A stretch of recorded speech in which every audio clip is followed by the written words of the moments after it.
Every time I pulled the hacksaw 20 times, I had to stop, carefully listening for any sounds around. If the guards catch us, our escape plan is over, and we might lose our lives.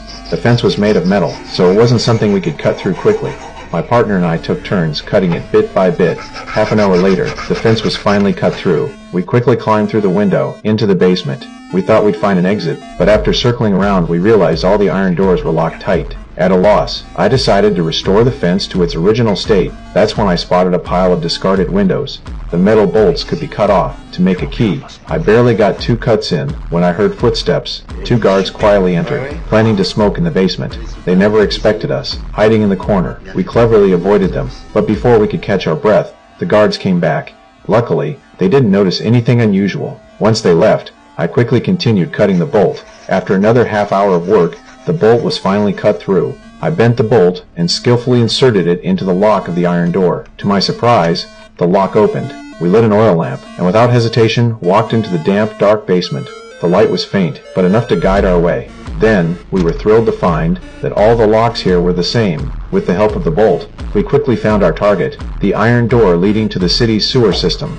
But this door had a spring lock, and the bolt didn't work. I stayed calm, and immediately thought of a solution. I lifted the door, propped up the bottom with the bolt, then pulled out the hacksaw and sawed off the upper door hinge. Next, I did the same with the lower hinge. I removed the bolt, pulled out the broken hinges, and the iron door came off easily. We were just one step away from freedom, but we didn't rush. I took a match, broke it in half, and wedged it into the hinge cap, using the bolt to strike it until it fit perfectly.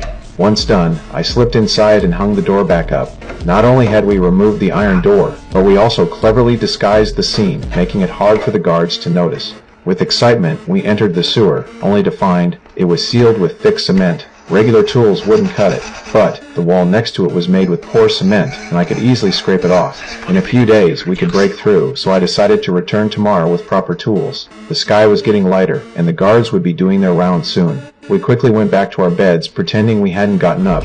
Thankfully, the guards didn't suspect anything. This made me realize something. We didn't bring a watch, so we had no idea of the time. If we had been just 10 seconds later, we would have been exposed. To avoid this in the future, we needed a timer. Charlie took the opportunity of seeing the doctor and stole 2 glass bottles. Then, when the guards weren't looking, he grabbed 2 handfuls of sand and stuffed them in his pockets. Though he knew we'd be searched each time, he still took the risk. Pourquoi tu prends du sable? C'est pour écœurer les gamelles. Ils n'ont pas de mal à ça. Faut bien que les choses soient propres. Alors comme on n'a rien. The guards didn't suspect anything and let him go. With the materials, I made a simple hourglass. After testing it, I found that each full cycle was about half an hour. Now, we could roughly keep track of time. Soon after, we brought the tools and went to the sewer. We set up a simple platform with planks, placed the hourglass, drew a circle on the wall, and started scraping away at the cement. Sure enough, the cement was poor, and a big chunk came off quickly. But the bricks underneath were the biggest obstacle. During a break, I completely turned the bolt into a key. Checking the time, it was already 2:00. It was time to switch shifts. I pulled the rope and woke my partner. Just then, the guards came to check the rooms, and we fooled them with a dummy. Then, I took the shift change partner to the designated spot and turned back to rest. 2 of my partners started their work, but the next day, we ran into trouble. The faucet broke, and it kept leaking. If the water pipe burst when we were digging at night, the noise would alert the guards, and we'd be finished. To prevent this, Charlie called the guards, saying the faucet was broken. Soon, the plumber came to fix it.